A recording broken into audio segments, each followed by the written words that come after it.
Chismosas, let's talk about The Circle season 6 on Netflix because a lot of people have been asking me about my take on this season, and of course I have an opinion. But first and foremost, I need to give you guys a little spoiler warning. I will be talking about plots and maybe people that are in episodes that you haven't seen yet, so just be warned. Now, right off the bat, let me start with who my favorite was of the entire season that even surprised me, and that's Miles. Now, the reason it surprised me that Miles was my favorite in the entire season is because Miles came in and he kind of gave me douchebag vibes immediately. It seemed like Walmart version of MGK, and I was like, I don't know how I feel about this guy. But as the season goes on, he opens up, and it seems like he's a very genuine person, and he is playing the game strategically, but also using his heart and keeping his friendships and loyalty very close to him. Now, I truly believe if that whole arc with Jordan hadn't happened, maybe he would have made it to the very end and even won the entire show. Now, I feel like, of course, if we're going to talk about Miles, we got to bring up his Circle Bae, Corey Tyler, or QT, and I had a lot of mixed feelings about her. From the very beginning to the very end, I was feeling very conflicted about her. I liked her, didn't like her, liked her, didn't like her, and I feel like she was definitely strategic and a game player, but sometimes her strategies just didn't make sense, and I feel like they didn't even make sense to her at the time. I definitely feel like if she would have kept her cards a little closer to her chest, she definitely could have won the show after Miles was gone.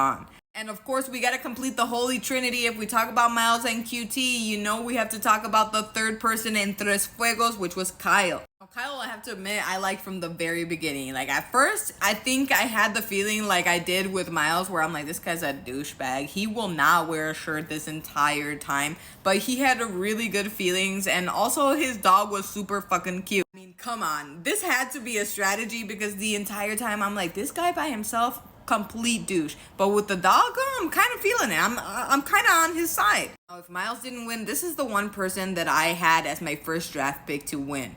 He was funny, he was real, and he had a cute ass dog. So that was gonna be my vote. Next, we have Caress, aka Paul. I feel like Caress really just came in guns a-blazing, and it didn't work.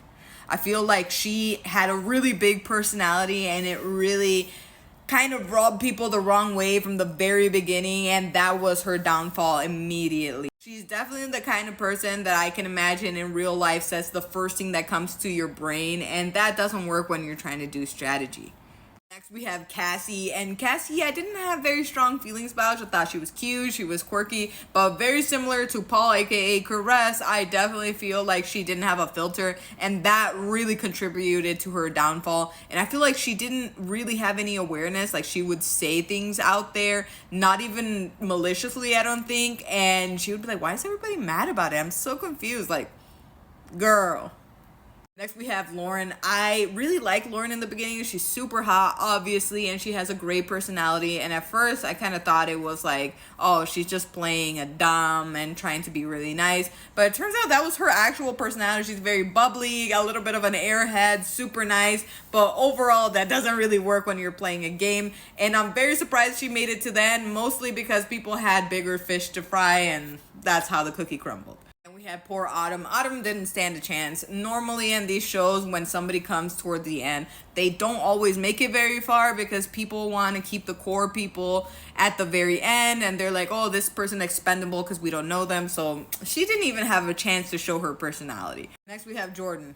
There's not much to say about Jordan. He's a complete D-bag from front to back. I never liked him for a second. I feel like he literally came into the show and he was like, I'm gonna get Miles out. And I was like, yo, this guy has a personal vendetta against Miles. Like, it's giving swim fan. It's really giving, why are you so obsessed with me? The whole time I was like, this man, I don't know what's going on, but I hope he gets eliminated. Next, we have Max, the AI bot. This was low-key scary as fuck because nobody suspected them as the AI, and everybody voted out Stephie before they even came to this AI. That just gave me nightmares. I don't know about you guys. Next, we have Stephie. I didn't have strong feelings about her. She was your typical crystal astrology girly. I love astrology, but I definitely think that she took it a little bit too far, and that was her downfall. And Last but certainly not least, we have our boy Brandon, aka Olivia. I had no idea that he would win the circle, but honestly, he played his game really well. He kept everything very close to his chest, and at the end, he did the baller move and he got rid of Miles.